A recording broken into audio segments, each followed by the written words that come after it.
Good morning. First of all, I want to say thank you for the opportunity of being in this beautiful church and community of the Cathedral of the Most Sacred Heart of Jesus. I am a Dominican sister from the island of the Enchantment, La Isla del Encanto, also known as Puerto Rico. I come here with my sister Providencia, which is over there, and a member of Catholic Extension. When people think of Puerto Rico, we think in the beautiful sea, El Morro, the rainforest, El Yunque, and of course, music. Also, when we think of Knoxville, Tennessee, we think in the mountains, the sunsphere, sports, and of course, music. The place where we belong to has a very special part in our hearts. But we know that each place is not just about music or landscapes, but about people. How we relate to each other, how we live, how we build society, how we live our faith. And in that sense, we are all one in Christ. All the people on earth are one, part of the mystical body of Christ.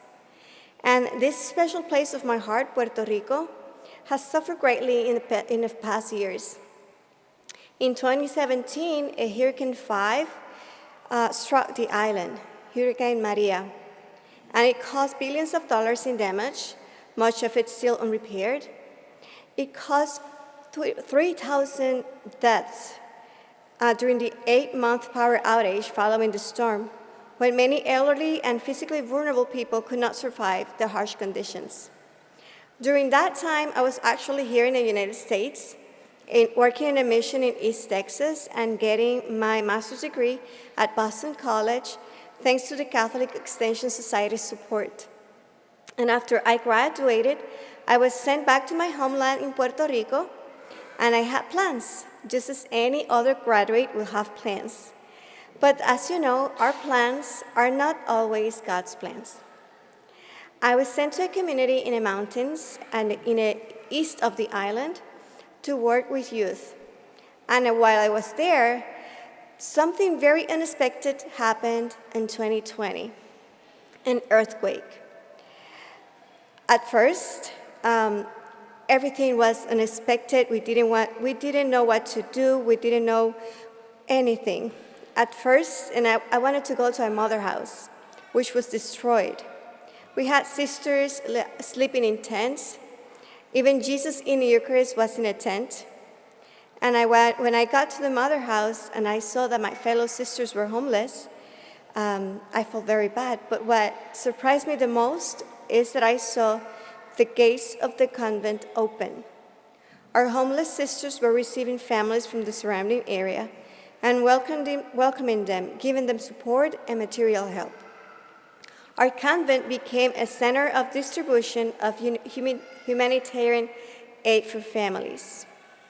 Our sisters, who were themselves victims of the earthquake, were signs of hope and security for families. And that is the mission of the sisters, to bring the joy of Christ to families by letting people know that they are dignified children of God, capable of giving hope to others. A short time later, I was transferred to Guanica, a very poor town near the epicenter of the earthquake, to work in a center that provides economic empowerment to children, families, and individuals living in extreme poverty. St. John Henry Newman said about the gospel of today, "Wherever there's faith in Christ, there is Christ himself." He said to Martha, "Do you believe this?" Where there is a heart to respond, "Lord, I believe," there's Christ is present. And I can tell you, I've seen Christ present. We saw Christ among us. We saw the people coming to Mass, even with no temple. Every day we carried our own chairs. We called them the missionary chairs, to receive the gospel, to receive Jesus in the Eucharist, and to see the community. We couldn't hug each other because also COVID hit us, but we were there together under the open sky, believing, looking for God, celebrating our faith as Catholics, brothers and sisters who believe.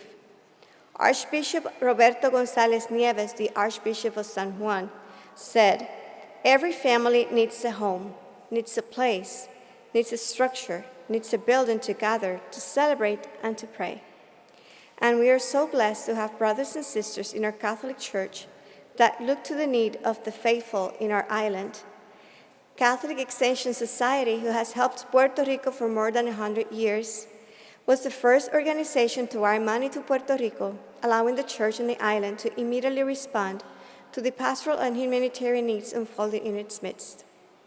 And right now, Puerto Rico is the largest rebuilding project in the history of American Christianity, thanks to the efforts of this society that has committed to rebuild more than 600 churches' facilities.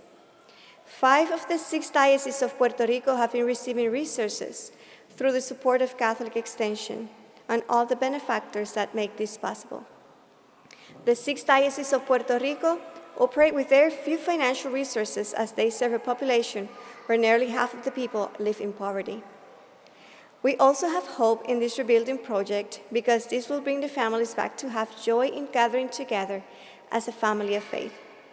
Also, all this project will create more job opportunities for the Puerto Rican families, and together we can have a strengthening of our faith in communities. Having the building restored will bring a sense of life. I remember when I was driving in Guanica, we have a building that was destroyed in a school. And every day we pass, we see that, and we see destruction and sadness. And one day, it was not there. The government demolished it and removed it. And I remember the people saying, "Thank God, now we see a brighter day. We don't see destruction anymore." So I think that what Catholic Extension is doing in Puerto Rico is bringing new life to our eyes, to our hearts, through the rebuilding of the churches. Like Jesus said to Lazarus, "Lazarus, come out," and gave him new life. Catholic Extension and people like you who support their projects are saying to the church in Puerto Rico, "Come out, live your faith, celebrate together." Finally, I want to say thank you for your support.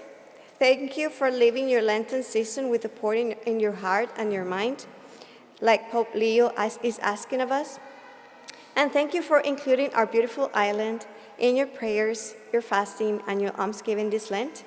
And thank you to the Cathedral Rector, Father David Bettner, and Father Diego for celebrating today, for allowing us to have this time to share with you.